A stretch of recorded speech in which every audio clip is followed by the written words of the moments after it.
Good morning और जय हिंद दोस्तों। आइए आज के करंट अफेयर के साथ आगे बढ़ते हैं। तो आज का पहला क्वेश्चन हमारा, राष्ट्रीय मानव तस्करी जागरूकता दिवस कब मनाया जाता है? तो ये मनाया जाता है भैया 11 जनवरी को। देखा है फरवरी लिखल हुआ है, 11 जनवरी को मनाया जाता है। अगर आपसे बात कर लिया जाए कुछ और दिवस की, अब पहले बात कर लेते हैं अभी हाल ही में राष्ट्रीय विज्ञान दिवस की थीम इन्होंने जारी कर दिया है। राष्ट्रीय विज्ञान दिवस की थीम भी जारी हो गई है। तो बात करें क्या थीम है? वैश्विक कल्याण के लिए वैश्विक विज्ञान, ये इसकी थीम है। इम्पोर्टेंट है, मोस्ट इम्पोर्टेंट है। राष्ट्रीय विज्ञान दिवस कब मनाया जाता है? तो ये 28 फरवरी को मनाया जाएगा। क्यों मनाया जाएगा? क्योंकि 28 फरवरी 1928 को हमारे जो वैज्ञानिक थे सीवी रमन, इन्होंने रमन प्रभाव की खोज की थी और इसके चलते उनको 1930 में नोबेल पुरस्कार से सम्मानित किया गया था। आइए कुछ दिवस की बात कर लेते हैं। जैसे बात करें 1 जनवरी को क्या मनाए हमने? डीआरडीओ ने अपना 65वां स्थापना दिवस मनाया। और बात कर लेते हैं 4 जनवरी को क्या मनाए? विश्व ब्रेल दिवस मनाए। क्या मनाए? विश्व ब्रेल दिवस मनाए हैं। और बात कर लेते हैं 6 जनवरी को क्या मनाए हैं? विश्व युद्ध अनाथ दिवस मनाए हैं। और 9 जनवरी को क्या मनाए हैं? प्रवासी भारतीय दिवस मनाए हैं। और बात कर लेते हैं 9 जनवरी के बाद 10 जनवरी को क्या मनाए हैं? विश्व हिंदी दिवस हमने मनाया है, विश्व हिंदी दिवस मना लिया। और 11 जनवरी को हमने क्या मना लिया? राष्ट्रीय मानव तस्करी जागरूकता दिवस मना लिए। बात समझ में आ गया? ये रहा आज का हमारा पहला क्वेश्चन। आइए आज के दूसरे क्वेश्चन की ओर बढ़ते हैं। आज का दूसरा क्वेश्चन है, अंतर्राष्ट्रीय सूरज कुंड मेला 2023 का आयोजन कहाँ किया गया? तो अंतर्राष्ट्रीय सूरज कुंड मेला का आयोजन कहाँ होता है? फरीदाबाद, हरियाणा में। फरीदाबाद कहाँ भैया? हरियाणा में होता है। अगर आपसे बात कर लेते हैं इस समय इसका भागीदार देश कौन था इस बार का 2023 का? तो भागीदार देश नहीं है इस बार, एक संगठन बना है, संघाई कॉर्पोरेशन ऑर्गेनाइजेशन एससीओ बना है। और इसका आपका जो थीम राज्य कौन से थे? तो थीम राज्य भी स्पेशल कोई नहीं है। पिछली बार जम्मू कश्मीर था, इस बार जो थीम राज्य बना है ये पूर्वी राज्य जितने भी हैं वो सभी इसके थीम राज्य हैं। कब से कब तक शुरू किया गया भैया? तो ये शुरू किया गया है 3 जनवरी से लेकर के 3 जनवरी से 19 फरवरी तक ये शुरू रहेगा। बात समझ में आ गया? और बात कर लेते हैं, ये विश्व का सबसे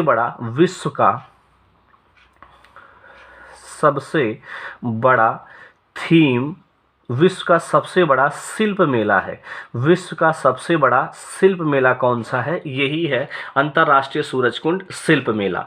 आइए आगे बढ़ते हैं, अगले क्वेश्चन की चर्चा करते हैं। ऑस्कर अवार्ड 2023 के लिए किस फिल्म को अभी क्या किया गया? शॉर्टलिस्ट किया गया। ऑस्कर अवार्ड 2023 के लिए किस फिल्म को शॉर्टलिस्ट किया गया? जी हाँ, इंपॉर्टेंट क्वेश्चन है। तो अभी द कश्मीर फाइल्स को क्या किया गया? शॉर्टलिस्ट किया गया। इसके डायरेक्टर कौन है ये पूछा जा सकता है, विवेक अग्निहोत्री।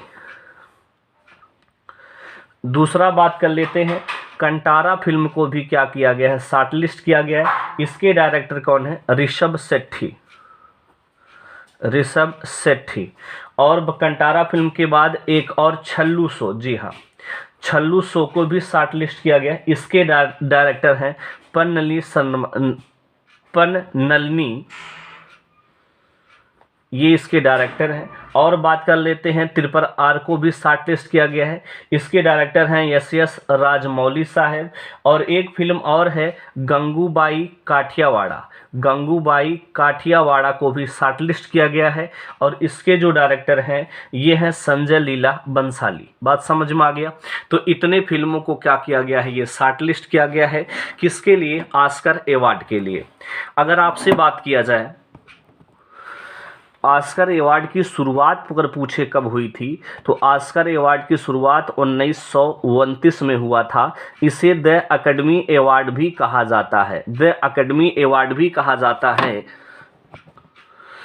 अगर बात करें 2023 में किसे किसे ऑस्कर अवार्ड, 2022 में सॉरी 2022 में किसे किसे ऑस्कर अवार्ड मिला, तो 2022 में जो ऑस्कर अवार्ड मिला था बेस्ट एक्टर के लिए किसे अवार्ड मिला था, तो याद रखिएगा ये बिल स्मिथ को मिला है, बिल स्मिथ को, ठीक है। और बेस्ट एक्ट्रेस का अवार्ड किसे मिला है, तो ये मिला है भाई साहब, ये मिला है जेसिका चैस्टेन को, जेसिका चैस्टेन को मिला है। बेस्ट मूवी का अवार्ड किसे मिला है, कोडा फिल्म को मिला है बेस्ट मूवी का अवार्ड। और बेस्ट डायरेक्टर का अवार्ड किसे मिला, निर्देशक जिसे बोलते हैं, ये मिला है भैया जेन कैंपियन को। तो आप इतनी बातें यहाँ से याद रखिएगा।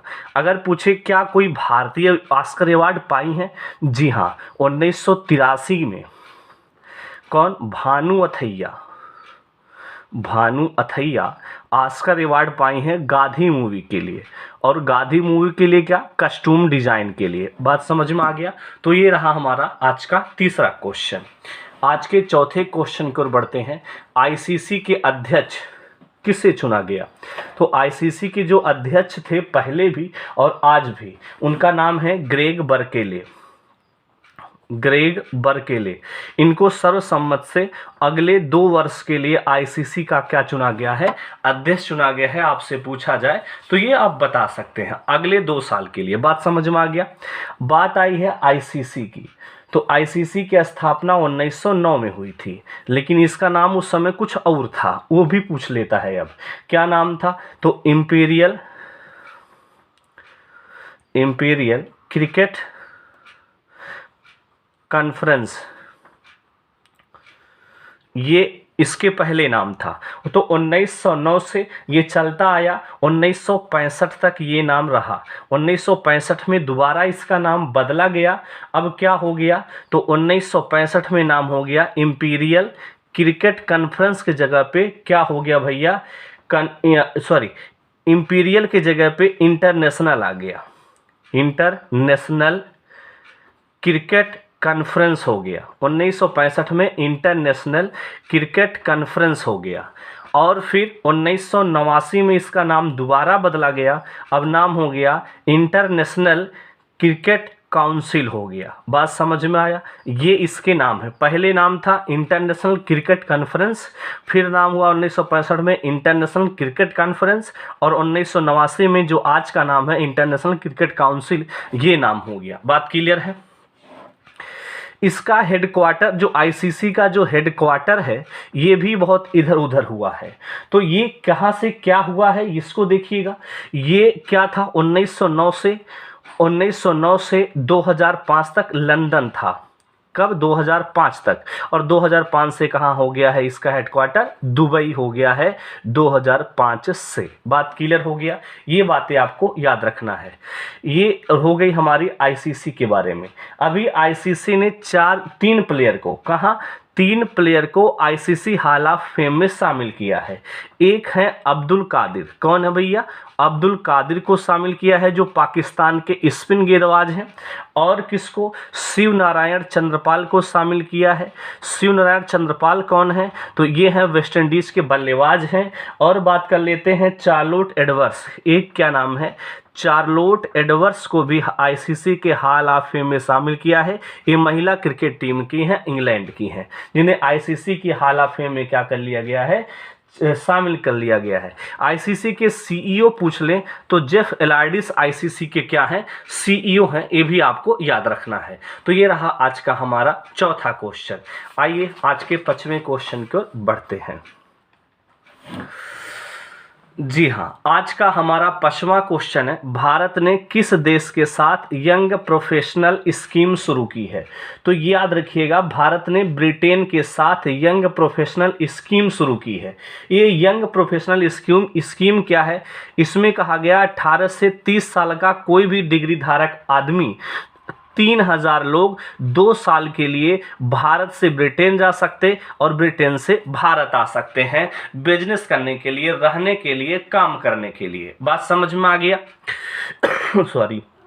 और बात करें, अभी हाल ही में एक योजना और आई है राजनयिकों को प्रशिक्षण के लिए। राजनयिकों को प्रशिक्षण के लिए भारत ने किस देश के साथ समझौता किया है?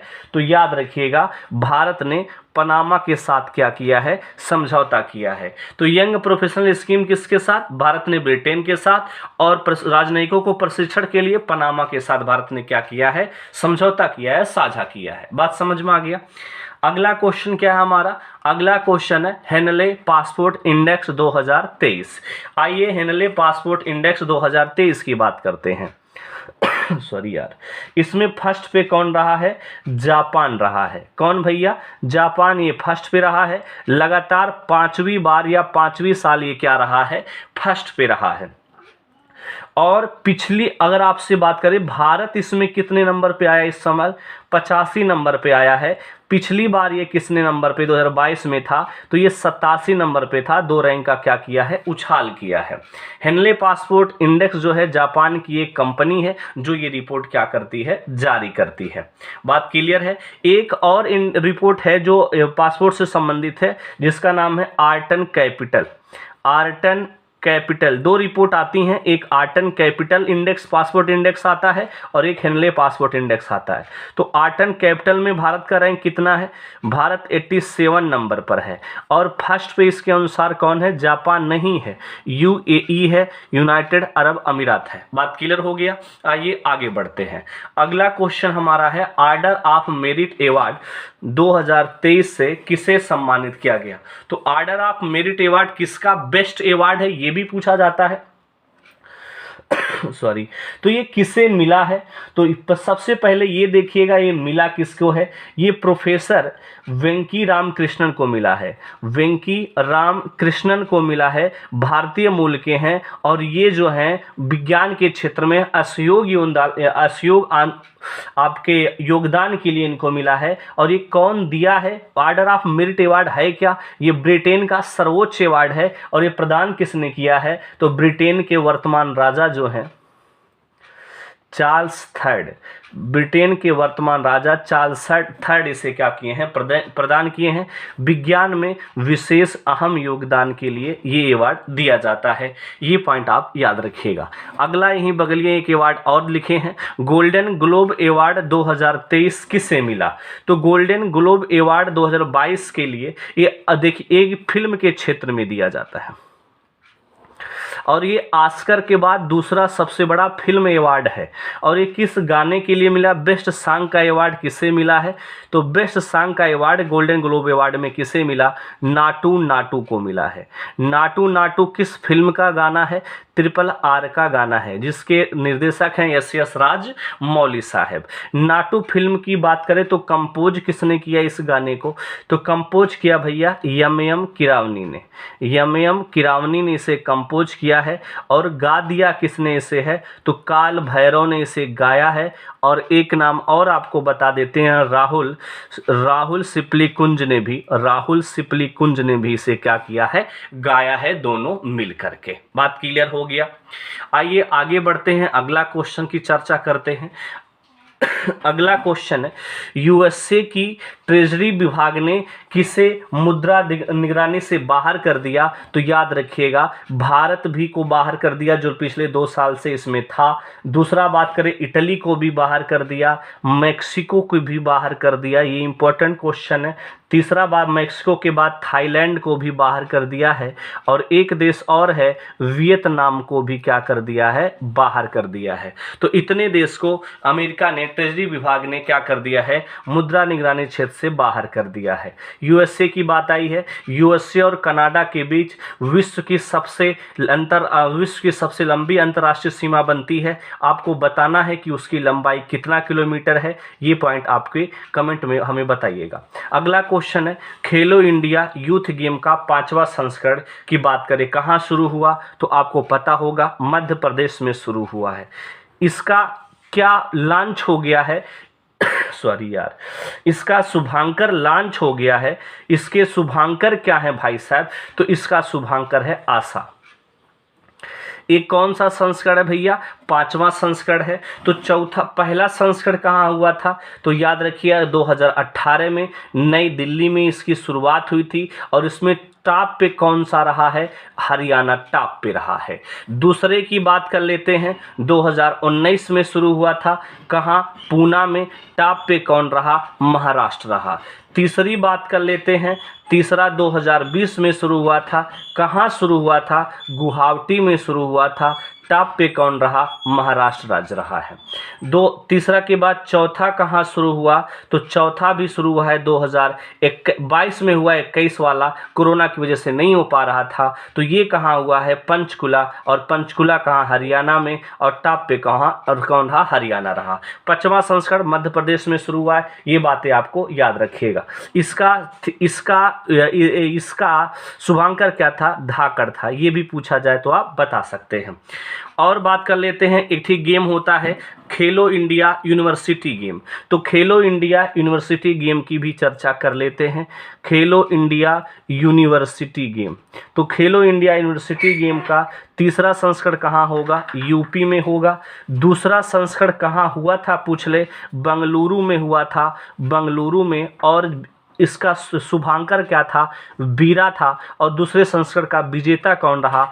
जैन विश्वविद्यालय इसका क्या रहा? विजेता रहा। तो ये रहा आज का हमारा करंट अफेयर। वीडियो पसंद आए तो प्लीज़ लाइक शेयर सब्सक्राइब कीजिएगा। थैंक यू, धन्यवाद।